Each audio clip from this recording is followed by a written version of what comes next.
Hello and welcome back to the California Cannabis Report.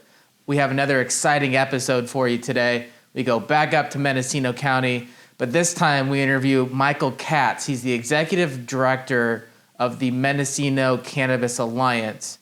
We go up there and have a conversation about what is needed to help out the small farmers up in Mendocino County.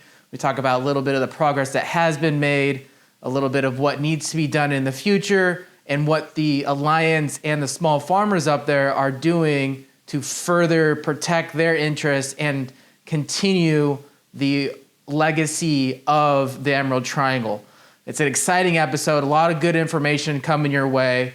Come on, let's go see what's growing up in Mendocino. Come on, let's go.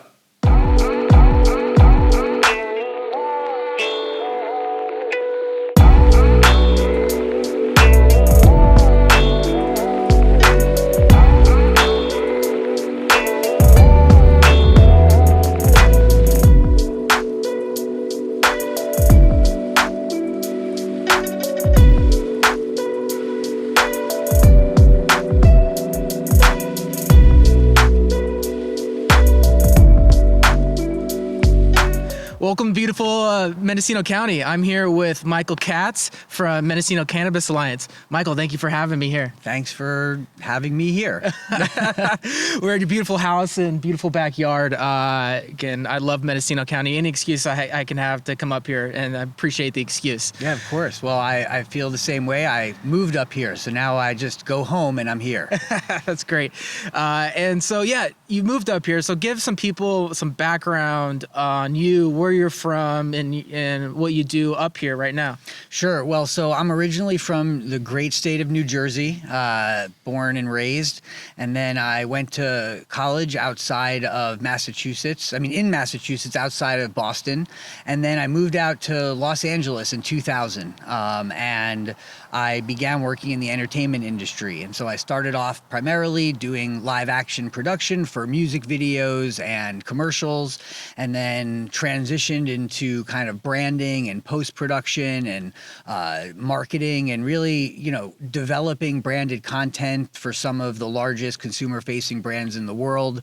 And that really informed a lot of my understanding of how these big companies speak to people and how they get their messages across. And so then, in an interesting turn of fate, my family chose to enter the cannabis industry in 2014.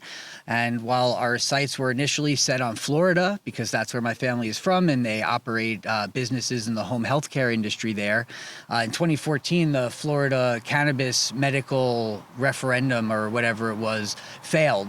And so us as a family decided that even though that failed, we were still interested in pursuing work in the cannabis space. And so we founded a company that was called Evokes Laboratories, launched in 2015. And we were the first vaporizer company to launch with targeted entourage effects using organically grown essential oils, just a little bit of them. And then during that process, I co-founded another company called Emerald Exchange, which was a farmers market style event designed to bring together the cannabis cultivation and production community from Northern California to the cannabis consumer community down in Southern California. And that event and that process and meeting all of those folks led me to Mendocino, where I immediately fell in love. And, over time, I brought my then fiance, now wife, up here. And I was like, look, this place is great. I'm ready to move whenever you are. And, within a year, she was ready to move as well. So we moved up here in July of 2018, found our spot in September of 2018, and have been, making this our home since then. And just grateful to be here, and grateful to have gotten here before the whole COVID situation, and be able to, get involved with this incredible community, but also, see their struggles, and really now in a position as the executive director of MCA to do everything I can to try to help. Perfect. And good timing to come up here pre-COVID. And also, too bad your family didn't get get one of the limited licenses in Florida, you would have given a guaranteed market share at that point. Yes, I don't know if we would have been able to manage that retrospectively. It's, when family comes together, best of intentions, maybe not the best of business partners, but still a lot of love. And I'm grateful for having had the entry into the space and now, really being able to align myself with this community and put my efforts towards improving conditions on the ground. Awesome.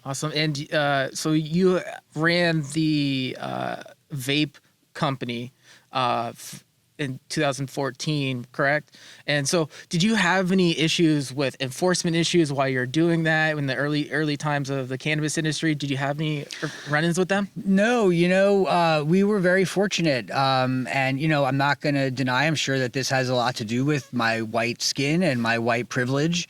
My point of view on the process at the time was operating in the medical space. There were certain things that as long as you had them, you had defensibility.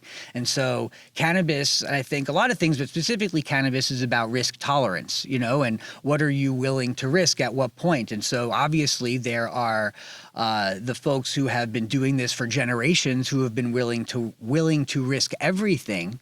Without them, we wouldn't have a cannabis industry now. Without the queer activists in San Francisco, we wouldn't have a cannabis industry now in the way that we have it. And so, focusing on the medicine and focusing on the community was so important. But in that particular time, having all the paperwork and having all the signatures and having all of the members of the collective, I felt pretty secure in my operations. And so we were fortunate to not be in a place that ever had law enforcement issues. Although I will say we did operate for the first several months in one of the, in a very dangerous neighborhood, and it was not a situation I was used to being in, but occasionally, as I said, risk tolerance. It was a place where we were able to get started. And so I'm grateful for that opportunity. No enforcement issues, but mostly, legal issues, even at that stage, like setting up a company in one way and then having to set up the same company in another way. And at that time, having to have 3 companies in order to operate within the medical only nonprofit situation. And so, some of that has changed. Obviously, the process is no longer medical, and there's the local control, and there's all of the regulatory infrastructure that's made it a lot harder for people to get in. So, not as much enforcement then, and much easier access to be able to start working, like to file your paperwork and begin creating your brand or setting up your cultivation or what have you. Yeah. It's almost a trade-off to have access to a greater consumer base. Give the local control, you have the additional regulations, and you have the additional tax, but you also create this, huge barrier of entry that's been created. So there's pluses or minuses, and I think we'll get into it a little bit later, but I think it can be worked out to a good path, but it's just a matter of working to get there. Sure. I mean, we're, the way I think of it is we're still at the very beginning of the end of cannabis prohibition. Like, it's not even federally legal yet. Like, we're still in this very early stage. And I know, a very similar complicated process happened in the transition out of alcohol prohibition. That lasted less than 20 years. Cannabis prohibition has lasted for decades, and so there is a lot of bias and work to be done and work to be undone and education to be done. And so, that's now the focus of my efforts, as the executive director of this trade association representing this heritage cultivation region. It's how do we address these issues in a way that supports that existing community. Perfect. And let's get into Mendocino Cannabis Alliance. Can you explain to everyone exactly what that is and what what you do for your members? Who are your members, and kind of just give a rundown of that? Sure. So the Mendocino Cannabis Alliance was founded in 2019 as a combination of two previously existing cannabis trade associations in Mendocino. One was focused primarily on economic development and promoting the products and the kind of ethos of those products out to the broader cannabis consumption community. And then there was one that was more focused on policy advocacy, at the local level and at the state level as well. And so not far from when I moved out to Mendocino, these groups kind of came together and decided that it made more sense to work in tandem towards common goals than to have multiple organizations kind of trying to do the same thing. And so that organization was founded, and there was a founding board of which I was a member, but at that time it was all volunteer.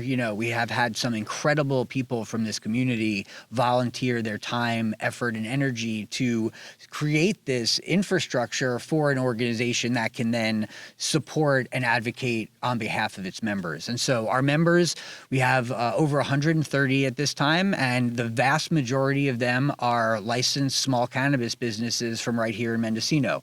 By definition, cannabis businesses in Mendocino are small because they can have a maximum of 10,000 square feet of canopy.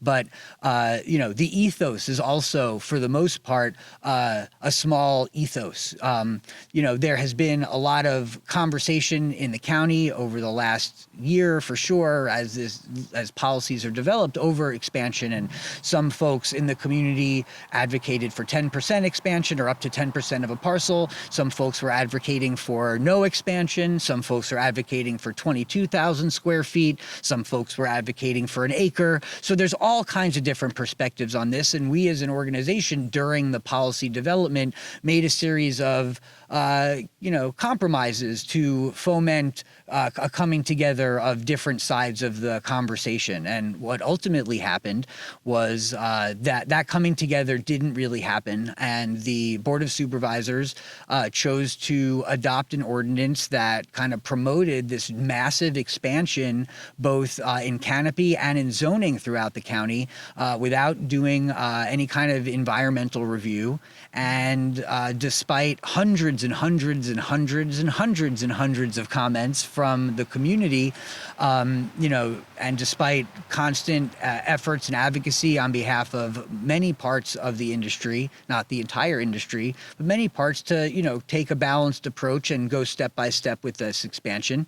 And when that didn't happen and the ordinance with the expansion was passed, a group of concerned citizens put together a referendum, and that referendum opposed the entire ordinance, and that referendum was successful in gathering enough signatures. And so as of Tuesday, September 14th, just passed here, the board voted in light of the referendum to rescind the ordinance. And so there is no new discretionary cannabis cultivation ordinance in the county of Mendocino at this time. Congratulations.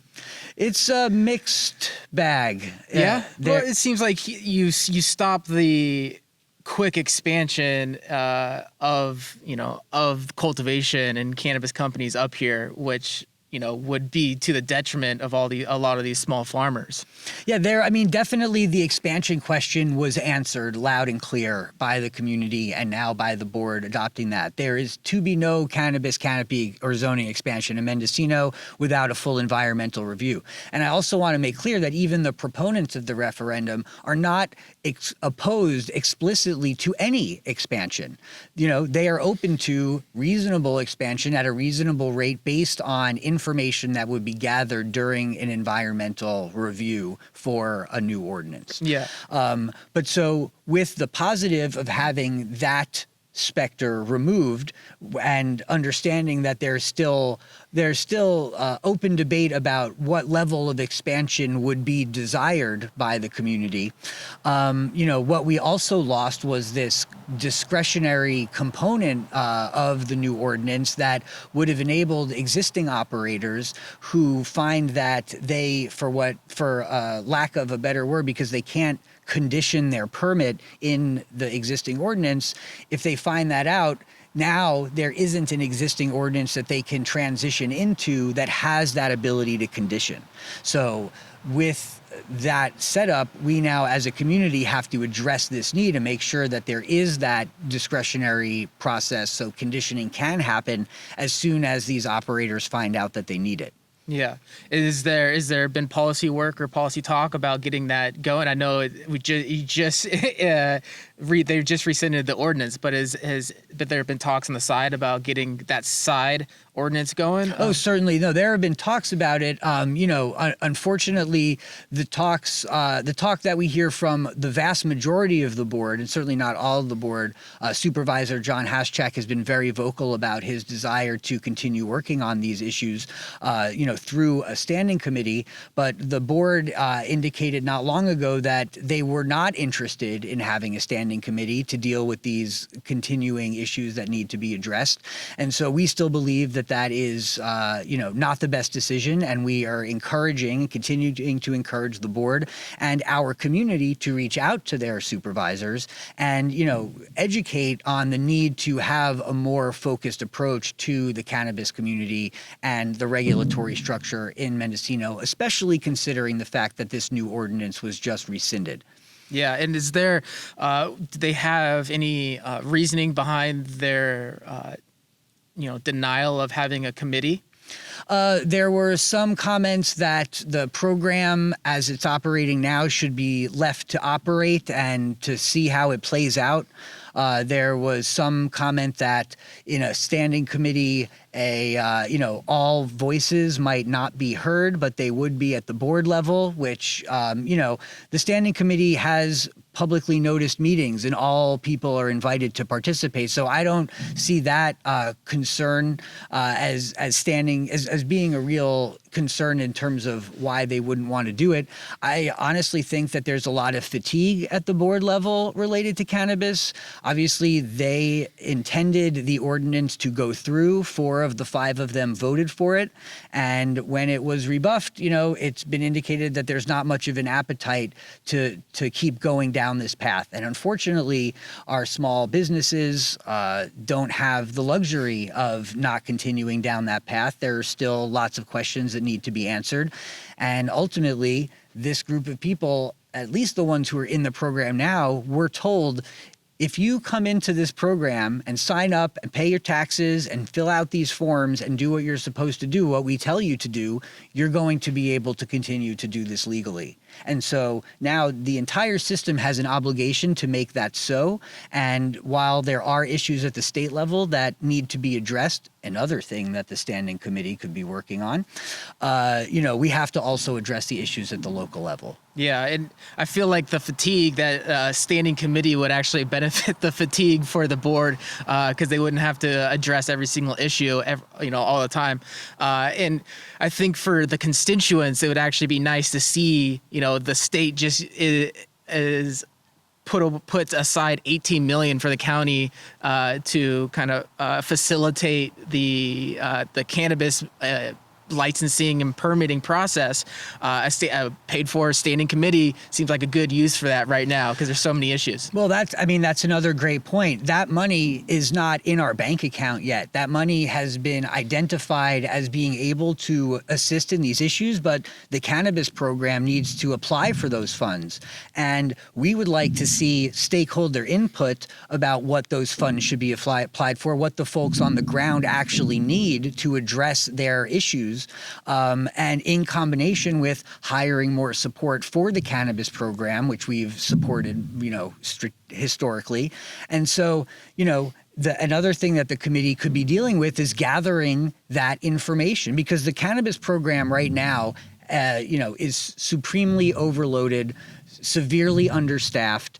They're having to go kind of step by step through this resubmission process, and it's taking up more time than they have in the day. And so the benefit to them and the board and the community by having a standing committee with stakeholder input to address these issues, work out the kinks before they become implemented, is an essential method for making this a more efficient process. Like, they hired an incredible program manager who has a lot of experience in this arena, and now we should be continuing to adapt and develop that system as opposed to assume that it's complete and it should just be left to operate on its own. Yeah, don't just put the obligation onto one person, say good luck with the continuing system. Support the person, provide them staff, provide them money for staff. It seems like basic, seems basic to understanding of how an organization runs, that you need to, you can't just put all these responsibilities on one person and expect it to succeed, especially given how many issues need to be addressed. For sure. I appreciate that we're jumping right into the policy. I love it. Let's take half a step back. Sorry, I just go there. No, I completely understand. You're very passionate. It comes out, and it's great. So let's take a half a step back. Let's introduce you a little bit, how you got involved into. I know you said you volunteered as one of the founding directors of, was it the Mendocino Growers Alliance at first? Yeah, it was the Mendocino County Growers Alliance and the Mendocino Cannabis Industry Association. Were you involved in both of them or just the one? Well, when I moved out here, I was primarily brought into MCIA, the more economically development focused organization, because that really is my background, more, coming from content development and marketing, launching a couple of brands in the space, understanding how to connect with consumers and that whole component of interacting with the market, and especially because that understanding is not innate to a lot of the operators up here. Like, most folks in the cannabis market did not come up here to grow cannabis to start a brand and start promoting themselves. That has been a response to the market changing and the regulations changing and the dynamic of the world. There are still many farmers who are certainly happy to have their product go into other brands, but now we have this confluence of small farm brands that are trying to get out into the market. And so it's important for these folks to understand that beyond a logo and a website and maybe an Instagram channel, there's a lot of work that comes into developing and maintaining market presence. And so my initial entry was kind of to support the efforts of this community in more getting messaging out there and helping to kind of foment that movement. And what happened over time was that the organization, by the nature of what's going on here in Mendocino, figuring out the stability of the licensed operators is the priority and has been the priority. And so, when I came on as executive director in November of last year, there was a very big learning curve for me to kind of get more up to speed on what are the policy issues that we're facing in a deep way. Like, what is the history? What are the old ordinances? How did we get to where we are? I mean, there's like volumes and volumes that could be written about the process to get from, pre-Prop 64 to where we are today. Just as an example, we're a part of an organization called Origins Council, which is made up of trade associations from 5 heritage producing regions at this time. And Origins Council put out a report on the CEQA issue that all of these licensees are facing statewide. That was a 70-plus page report, and 30-plus pages of it were just about the Mendocino CEQA process, the step-by-step, how we got from the ordinance that the county set up before the state regulations were in place to now being in a position of trying to set up this new discretionary process, which is basically designed to, resolve this bottleneck issue of CDFA being declared as the responsible agency in charge of the site-specific reviews. And so since that doesn't happen in any other part of California's infrastructure, the regulations are designed to adapt to that odd thing. And so there's a lot of confusion in the midst of that. And so, locally, we have a microcosm of the issues that people are facing statewide when we understand that 80% of licensees in the state are provisional. And there's still a lot of work to be done to help folks make that transition. Yeah, yeah, and I will say that the extension of the provisionals to 2026 potentially is a huge hurdle that we just got jumped over, essentially, in my opinion, because the provisionals were going to end this year. And everyone thought it was going to be, extinction and but luckily that issue has temporarily been solved, and now it's on to the next one. Well, I don't want to burst your bubble, but in that extension, parts of it were extended for certain periods of time, but not like the entire program for the entire time. So, some folks are still going to the last time they'll be able to renew a provisional will be in 2023. And some folks, in order to get a new provisional, and, if you haven't been able to stand up your business yet because, say, there isn't an open ordinance in your county, like is the case in Monterey, for new operators and Big Sur, there are places where folks can't come into the new program. And so these smaller operators who would benefit from being able to operate while they're moving towards full compliance, that option is going to be withheld from people. So any new operators after the middle of next year are going to have to go into full annual licensure, which means they'll have to have their complete application completely approved all the way up and down before they can start production.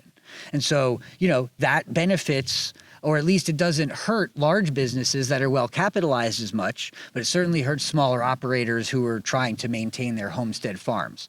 The reason that the provisionals have kept needing to be extended is because the root issue of CEQA that we just talked about has not been addressed. And so until that issue is addressed, this provisional program is going to continue to come up against these timelines that have now been continually arbitrarily set, not based on the amount of time that it'll get folks to get through, but based on something that seems politically expedient. Yeah, no, I burst my bubble, it's whatever.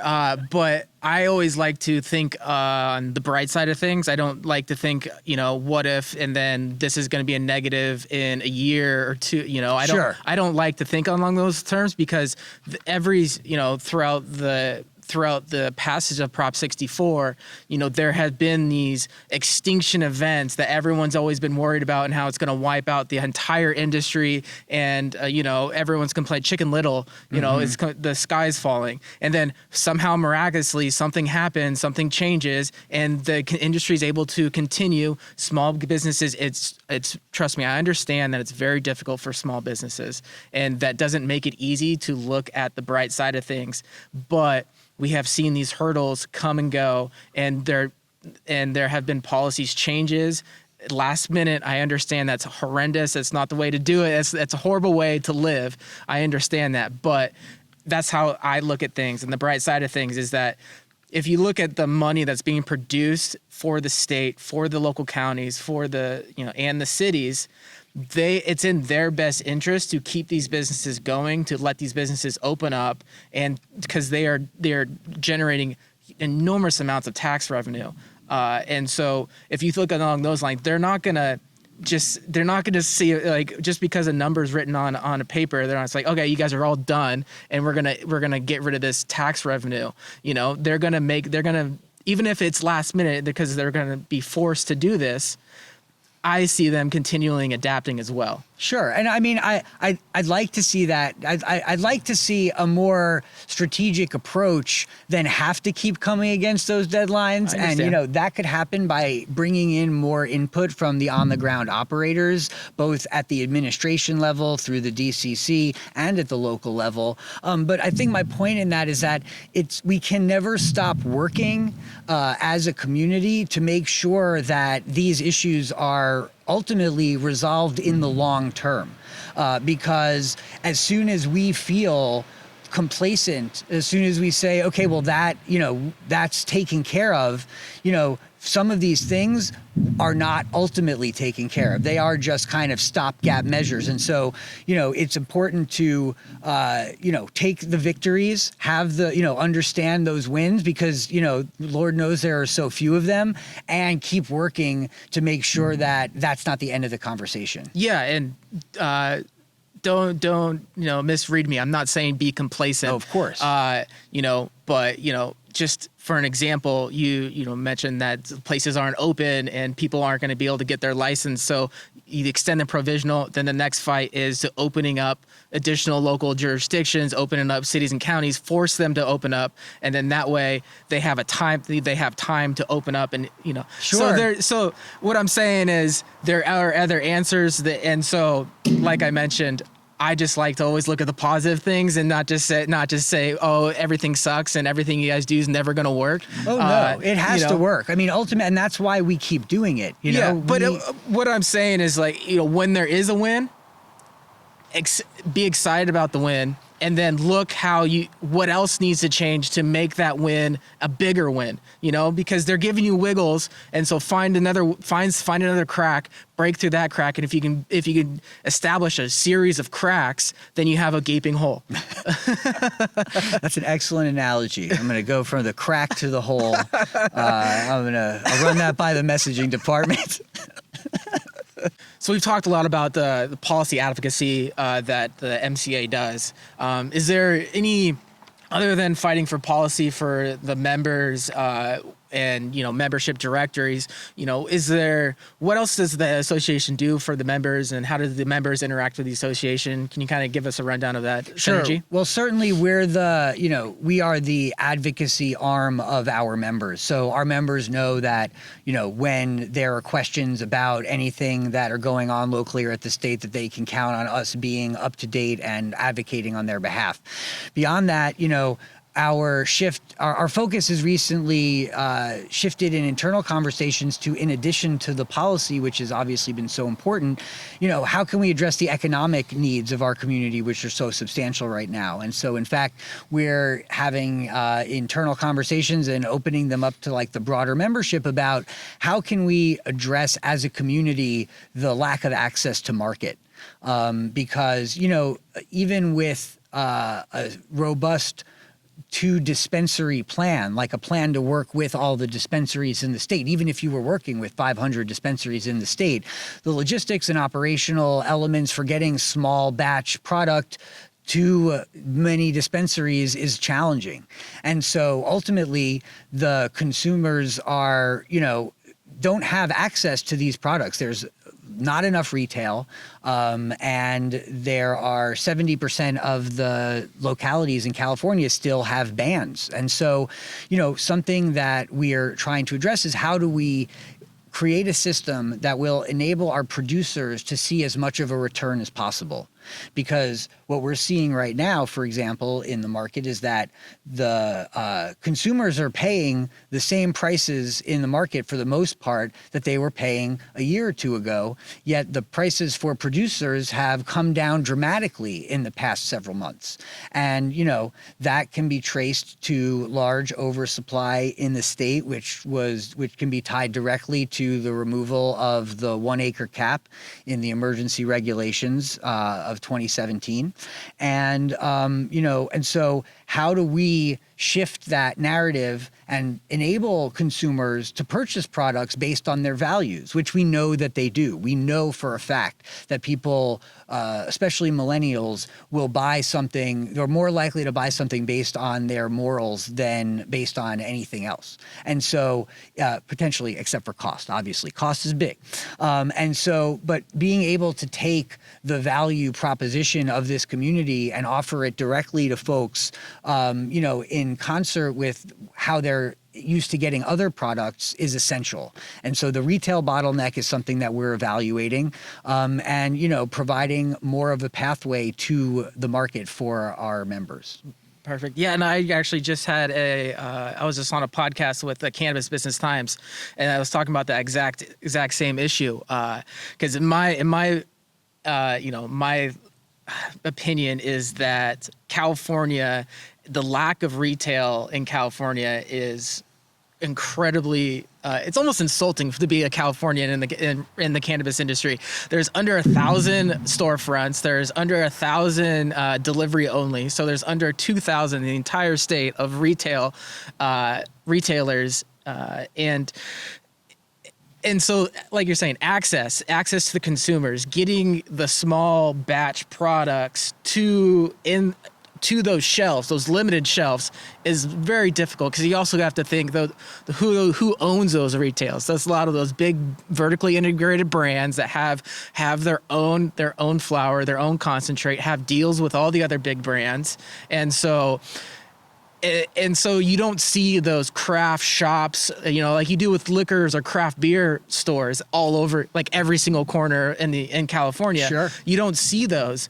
So there's, I think in my opinion, one big gateway that could open up is if the state requires all cities and counties that if their citizens or their constituents voted in majority to pass 64, they're now obligated to open up to allow cannabis retailers in their locality, and that's I think that's kind of a gentle brush to these mayors and to these board of supervisors, and kind of a push for the state to do it, because the state has plenty of money now, and so they could actually start funding these programs as well. Because before, I think that's a big issue, was that the cities and counties weren't getting compensated by the state to implement this program. Mm-hmm.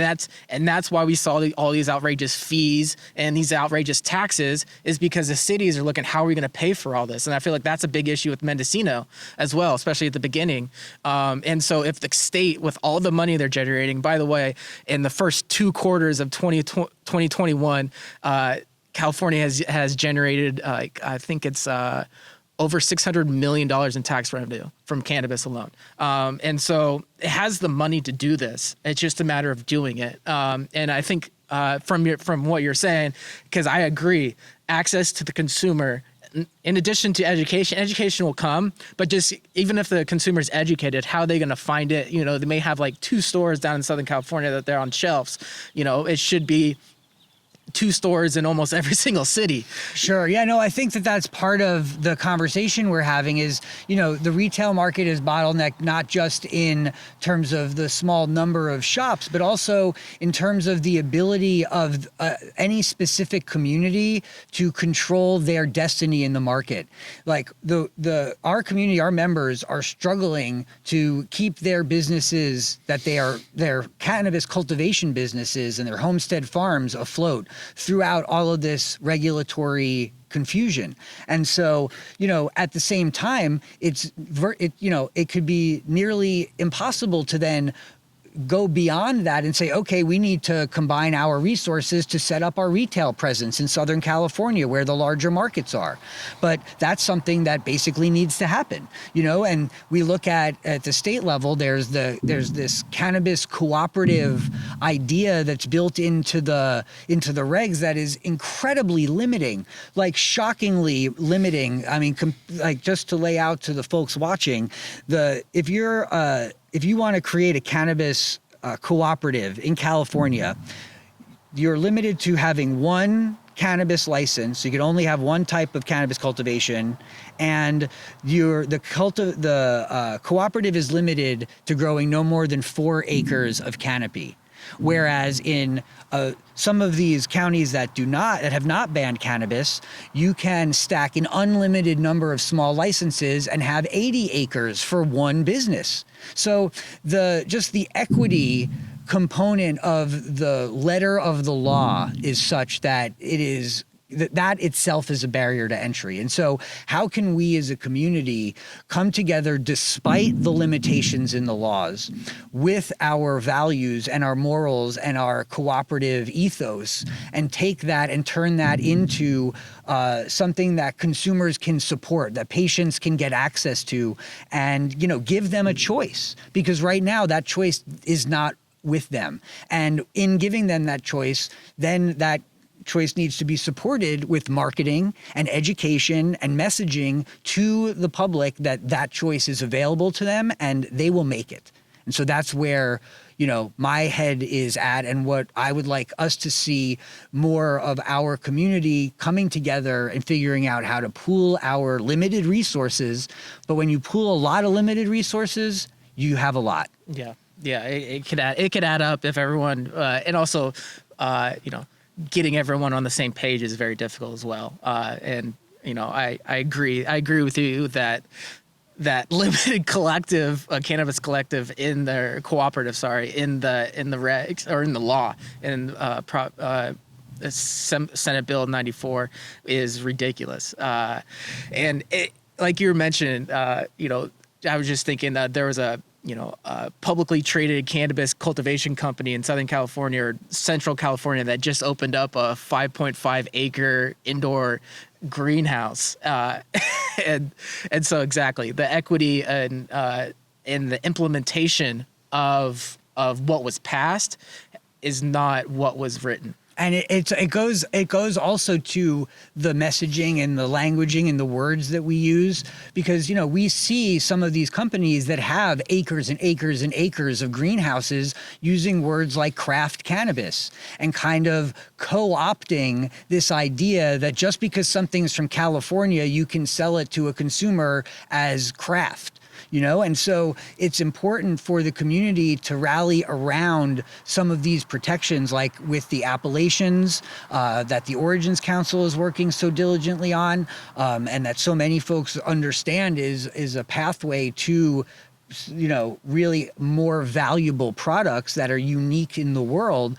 But we need to get to that point, and people need to be able to survive to get there. And so we need to be, as a community, working on that survival, and not just surviving, but figuring out how to, get market share. And with our values, I believe that we can actually surpass these other companies that are operating without the values that drive us. Yeah, and I feel like the values of your members and growers up here more align with the public sentiment of the majority of the youth.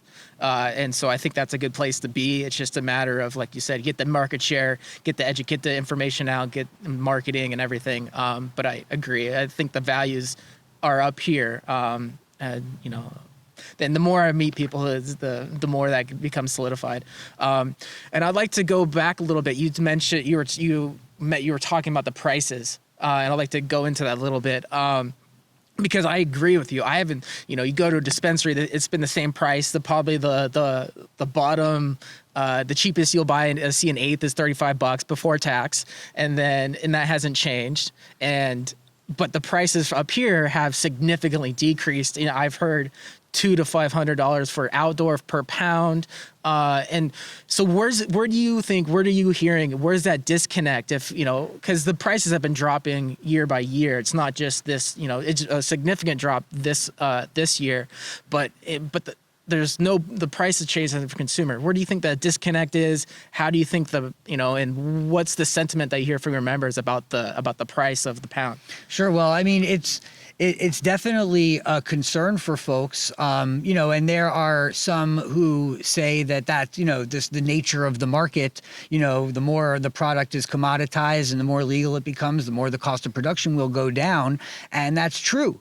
And so I have seen, I don't get out of Mendocino much, but I am aware that there are some brands and some offerings that are on the lower price spectrum. But for the most part, what we're seeing is that when the production price goes down, it's not reflected at the retail market. And so, there's only a couple of places where those monies can be going. I mean, if it's not going to the producer, there's distribution and there's retail. Now, I also know that the distributors and the retailers are super squeezed. Like, I know that it's a very challenging process. A lot of them are. And so, I think that there's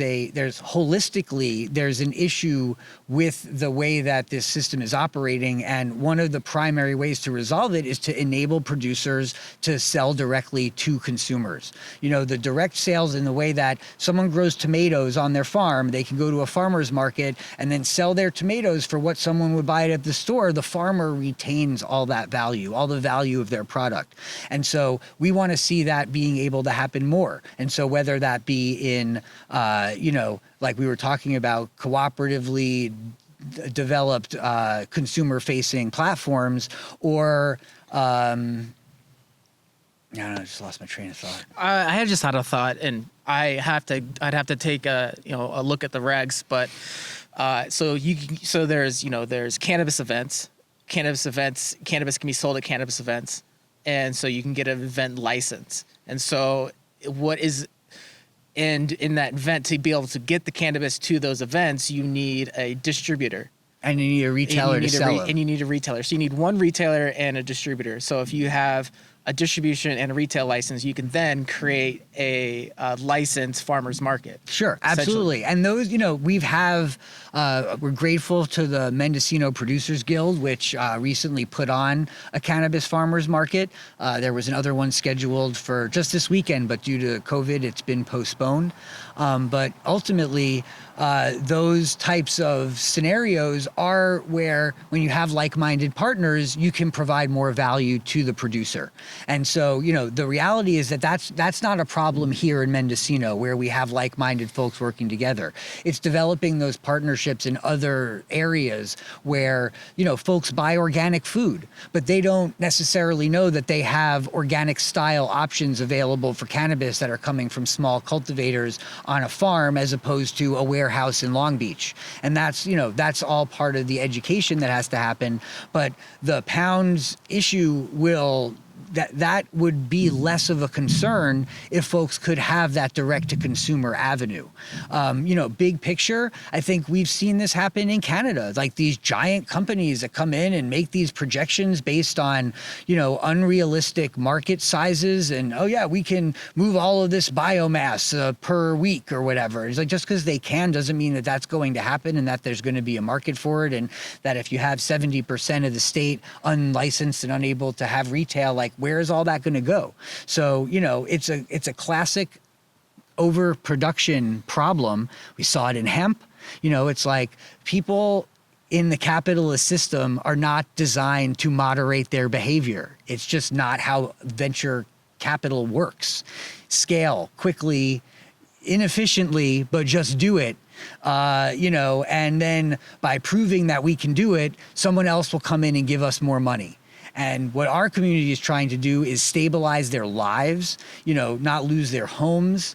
They're not out to dominate the market in a capitalist sense, but as a community, it seems like that's what we're going to have to do in order to survive. And so, the sooner we can come together and make that happen, the better it will be. Yeah, I think because I'm just thinking of this idea of this traveling farmers market.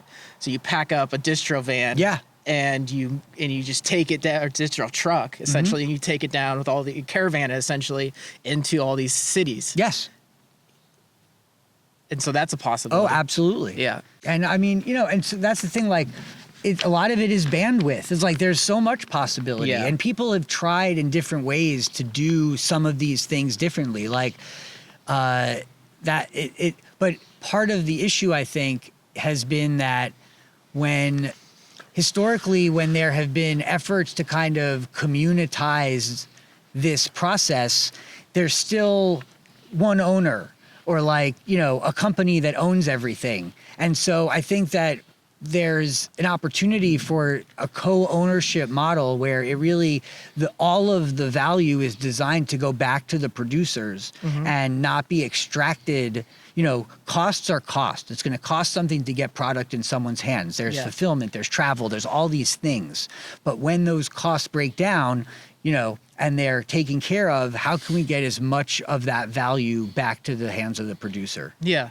Yeah, no, and I agree. And it's, right now the legal system, it can be, based in trust if you're going to do that, and contracts to contract. I know no one wants to hear contracts. Well, here's what I'll tell you. Here's the challenge. The challenge for a lot of operators, and I've seen this firsthand, and I know a lot of folks who are going to watch this have seen this firsthand. The thing about contracts is, if somebody breaks one, you have to sue them. It's incredibly expensive to sue somebody for the most part. The process of going through that, and the back and the forth when someone's trying to manage their farm, like they're barely able to manage the farm with all of the weather changes and whatever. And so, I think that it's hard. Business is hard for people. And I can't say that enough.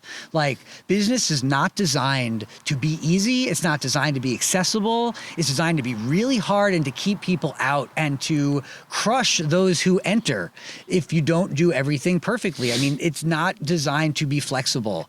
And so there's not a lot of leeway. And so, finding your partners and, working together with like-minded people is really important. Yeah.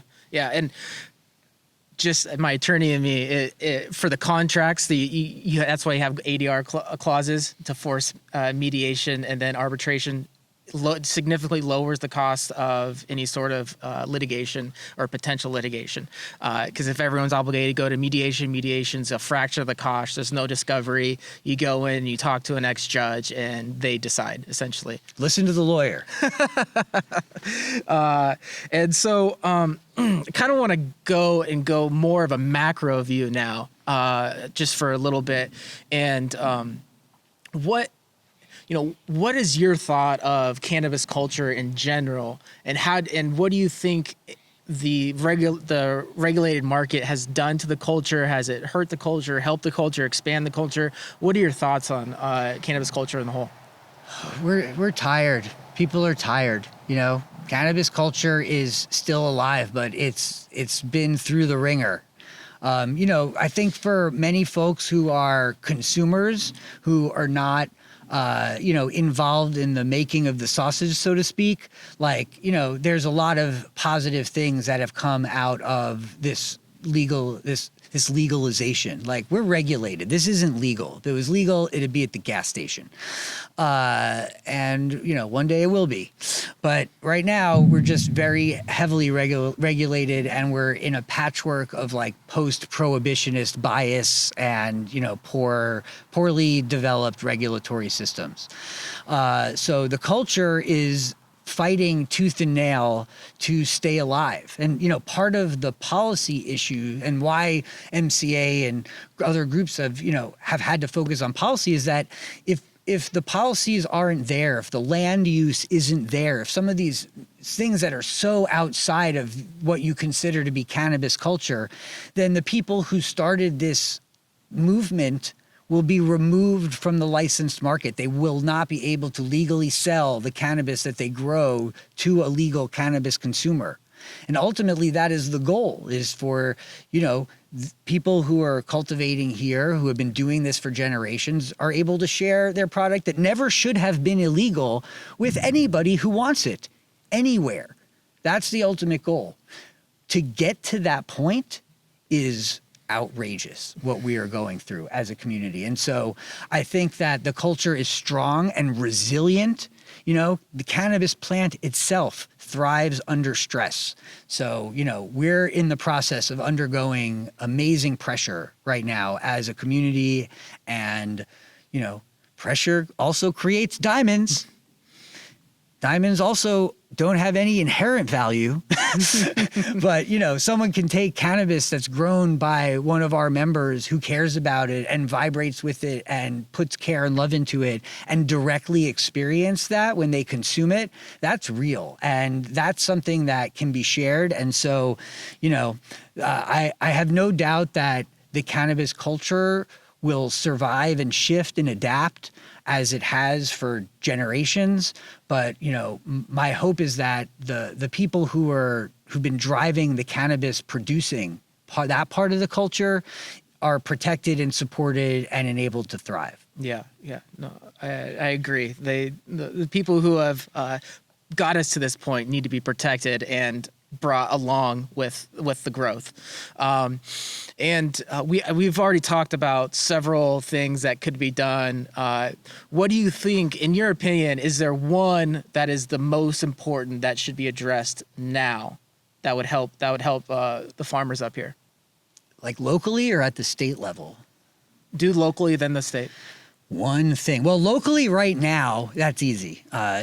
Today, the most important thing that the county could do is ensure that there's a discretionary process that's added to the existing ordinance so that no one in the license program in Mendocino is forced out because of some statutory ridiculousness.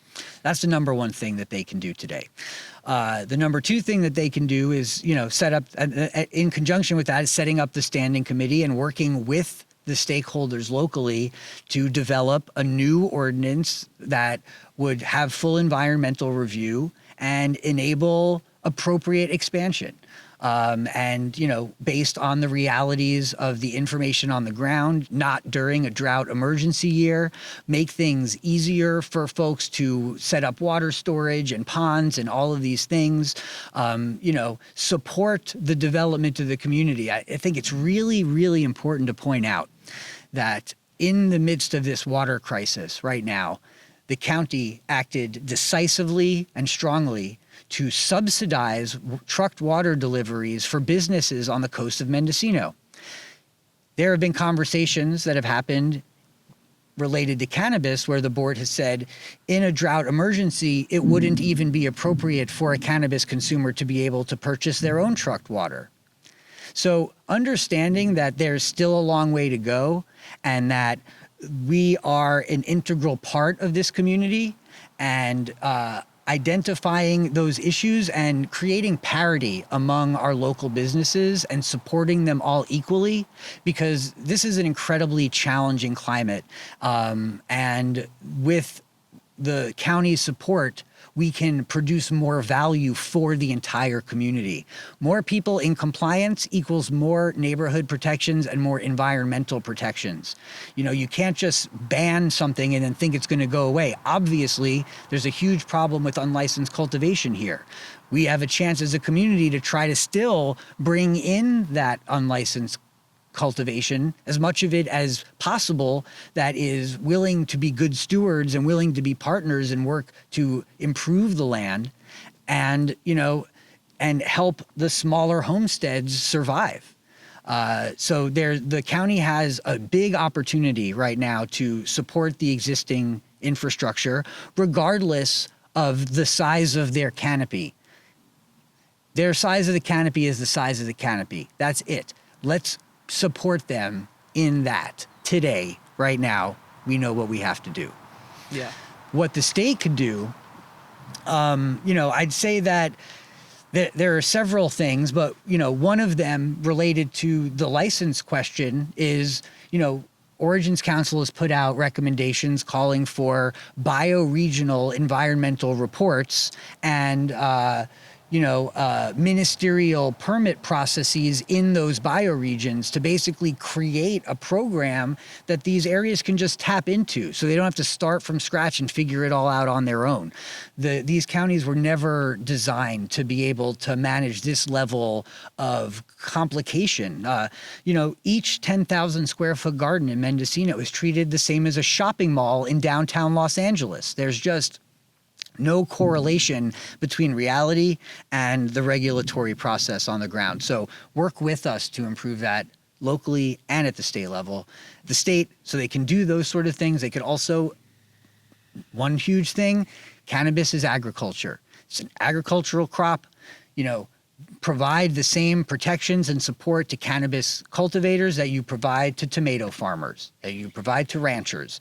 This is, we have to move beyond this prohibitionist paradigm, and that would be a huge way to do it. Yeah.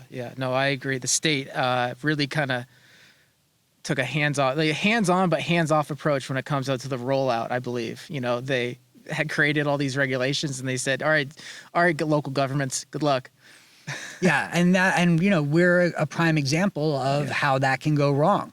And so, with counties that are fatigued about this, or some that haven't even set up programs, some that are banned, to be able for the state to put their considerable knowledge and resources into developing this a bit more for, future stability, that's an incredibly important thing, because if those fundamental issues aren't resolved, it's going to be harder and harder for the small businesses to continue to jump through these changing hoops. And what will ultimately happen is a bunch of super well capitalized, really large businesses will centralize all of cannabis production in a few places, and the entire legacy community will be shut out of the market. And I'm not trying to be doom and gloom, but I'm talking about a future that we need to fight to avoid. And so our advocacy efforts and the efforts of the public and our community are, so important right now. both at the local level, not just here in Mendocino and in our sister regions, but obviously at the state level, and, not losing sight of the importance of that advocacy. And Origins Council is a great organization that kind of has picked up the mantle of supporting this broad group of heritage cultivation communities.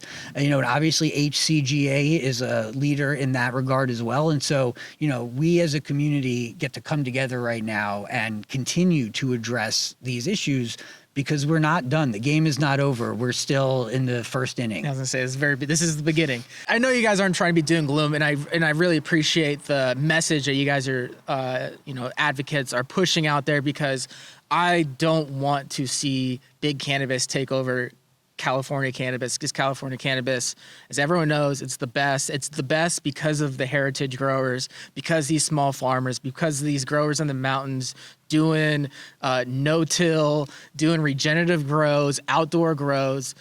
The bud out here, it just is different. And different in a very, very good way. Especially, I recommend anyone who's not in California, or is in California, who hasn't tried small outdoor bud, go buy indoor, go buy outdoor, smoke the two, and I can guarantee you the outdoor is going to give you a better experience. Sure. And I mean, I think that it's important to note, there's going to be multiple markets, there's going to be multiple consumer segments, and there's going to be big cannabis. Like, it's unavoidable. And in that environment, there needs to be room made for the folks who got us here. And I don't think the community is asking for anything other than parity, the opportunity to run their business, like farmers, and access the market and access the benefits that other farmers have access to. Because given just those same base opportunities, this community can thrive. But with this constant overreach and overregulation, it's basically stifling all of this, community growth, and it's focusing the industry part of it on the industry, and it's focusing on the capital and the larger operations and mergers and acquisitions and stuff. The people here just want to live and, do their thing and be able to survive, while happen to be creating the best cannabis in the world. And consumers appreciate that and will appreciate that. And so, this is great, because getting the message out there that people constantly need to be asking these questions at their point of sale. If you're buying cannabis, who's producing this? Is this from a gigantic company, or is it from a small farm? Who benefits when I make this purchase? Asking the same kind of questions that people ask around their food purchases, around their body products, ask that around cannabis. You're consuming it. It's going into your body. You're smoking it in a lot of instances. Like, cannabis is a bioaccumulator. I like to remind people, it absorbs everything in its environment. So that includes the vibrations and the care and the love that people who are growing it put into it. If it's being grown in a small area, hand touched by someone who's an expert, that's going to be a way different product than something that's being grown in, monoculture, dozens of acres, never touched by hand, never cared for, and just, sucking up all of the greenhouse gases. I agree. And so, a lot of this, there's a lot of stuff that needs to be done. There's a lot of stuff that needs to be fixed. But what do you see for the future of cannabis in Mendocino County? It's a great question today. What I'd like to see for the future of cannabis in Mendocino County is the county, the board, the staff, working with stakeholders on the ground, the people who have been doing this for years, who know better than anyone else what works, what doesn't work, and to really take that input and infuse it into our policy and make policies locally that work for people, work for the community, work for the cannabis operators, and, be a collaborative partner in that development. I think that, one of the biggest barriers that we've had in this county is a lack of infusion of that local expert understanding into the policy. And I hope to see, with the referendum that just happened and just the clear voice of the people saying, we need to be involved in this conversation, that translates into more willingness to have those conversations. And even though they might be hard and, they are essential, and ultimately they will lead to something that can work for everybody. Yeah, no, that would be great because it just makes sense to people regulating something they don't have any experience in, and when there's a plethora of people out there with plenty of experience, pick their brains, use their brains, figure out what's best for everyone. No, I think that's a great idea. What are your thoughts on the Appalachia program, the benefits? How do you think this area and other heritage areas benefit from Appalachia, don't benefit? What are the pros and cons you see with that? Sure. No, the Appalachians are, once they're really put out there appropriately, they have an opportunity to create a new category of product that just has never existed before in the cannabis space. And honestly, even is more kind of authentic in its efforts than any other kind of American-based Appalachian program. Based on the French Appellation of Origin program, and to the point where the French Parliament has even mentioned the work Origins Council is doing on the Appellations program here in California, to provide this international standard for a product of place. And so what that's ultimately going to mean is that folks who are licensed, you have to be licensed. So again, goes back to the policy. Folks who are licensed can come together and identify their special methods of cultivation, their cultivars, their area, and say, this is something that is unique only to here based on how we do it. And what we see in the wine arena and in other consumable goods is that there are these products of place that demand a higher price in the market because they're unique. And so ultimately, this is a great opportunity for the small farmers because it's only accessible to people who are going to be growing with no light manipulation whatsoever. So you have to be doing full-term outdoor, no greenhouse, no light depth, and also be able to tie the land or components of the environment to the ultimately resulting product. Yeah, no raised flower beds either. Right. It has to go in the ground, and there are a number of different correlations that have to be drawn between the plant and the environment. And so, it's a great opportunity. What we want to see is these regulations come out and, again, be accessible. The initial proposal for an appellations petition was $20,000 cost to the petitioners. And so, for small farmers coming together to try to enhance their value, that's a lot of money, especially when they're paying thousands of dollars in licensing fees, thousands of dollars in taxes, et cetera, et cetera. So, there's still that regulatory package hasn't been completely finished yet. It's still being finally developed. And so, but my hope is that, as it's developed, then small farmers will be able to come together and create this distinction and really, address the market in that way. And part of our community's responsibility is to educate about that opportunity and, help people get access to it as it becomes available. Yeah. When do you have any reading the tea leaves of when that regulatory framework would be complete? Well, we're at the end of this season. I think it's possible that, things will kind of get figured out going into next season, but it's possible that due to, the petition process, which we haven't seen it in operation yet. It may take a while for back and forth. So, I think the earliest it could probably be operational might be the cultivation season of 2023. Yeah.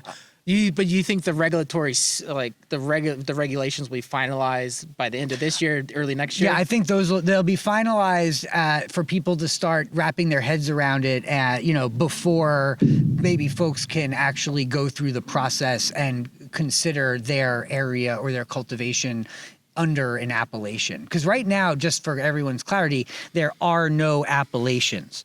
There are ideas for what could be appellations. There was a map that was drawn that proposed a possible scenario that just identified, this is what an appellation system could look like, where maybe these will be the regions, but those regions are not set in stone.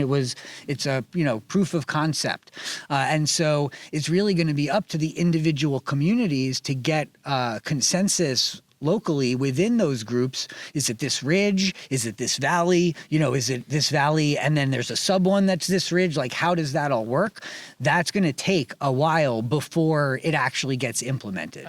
Agree. And just quick background, as you were alluding to, the appellation program right now, it's not even, there's no program. They're working on the regulations. And so once those regulations are finalized next year or into this year, early next year, then the growers, the licensees, like you mentioned, have to come together and apply for and set the appellations themselves once approved. So the appellation program is essentially an approval process to set an appellation map, essentially, in California. A petition. It's like a group comes together and files a petition that lists all of the different reasons why this area that they have identified should be considered an appellation, and then that petition is reviewed by a body of reviewers, and then the resulting process, if it's granted, then that area can say it's of that appellation, and then nobody else can use that name unless they become part of that appellation, which even means that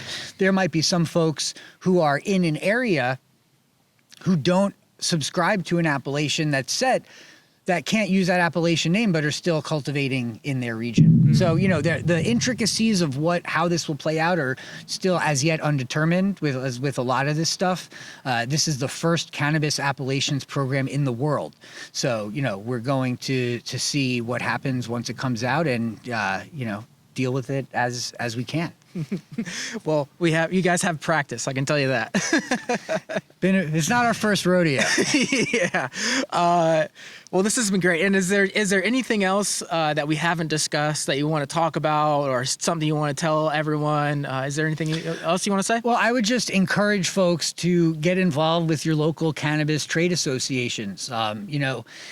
It's a lot of work to create a platform for a community, and it's really hard for individuals to take on a lot of this stuff by themselves. It really helps to have a group of folks to work with and to have working on your behalf. And so I encourage everyone in Mendocino, so that's to join the Mendocino Cannabis Alliance. Our website is mendocannabis.com. That's mendocannabis.com, and there's information there on our policy work, on how you can join, on our different members and sponsors. The truth is, with the challenges in the market, a lot of the organizations like MCA are struggling because people are struggling. But without these organizations, the advocacy that is so essential it isn't as coherent and it's not as effective. And so, the more people can help support their trade associations, the more strong their response can be, and the stronger we can be at reacting and supporting our members' needs. Yeah, stronger together. Absolutely. Yeah. Well, again, thank you so much for having me, and thank you for this great conversation. Thanks for joining. It was great having you. Awesome. Thanks.